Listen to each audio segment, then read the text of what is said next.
অভিনেত্রী তামান্না ভাটিয়া মাত্র 15 বছর বয়সে কেরিয়ার শুরু করেছিলেন।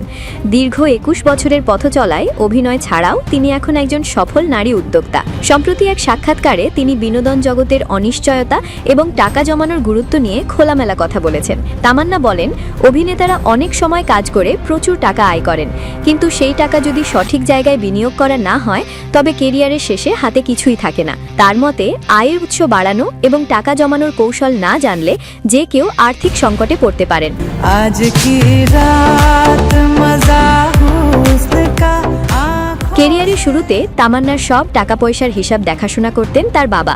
আজও তার বাবা তাকে পরামর্শ দেন। তামান্না জানান, বাবার বুদ্ধিতেই তিনি রিয়েল এস্টেট যেমন জমি বা ফ্ল্যাট, গয়না এবং বিভিন্ন লাভজনক খাতে টাকা বিনিয়োগ করেছেন। তার একটি শক্তিশালী পোর্টফোলিও বা বিনিয়োগের তালিকা রয়েছে যা তাকে আর্থিকভাবে নিরাপদ রাখে। সাক্ষাৎকারে উঠে আসে অতীতের বড় তারকাদের কথা।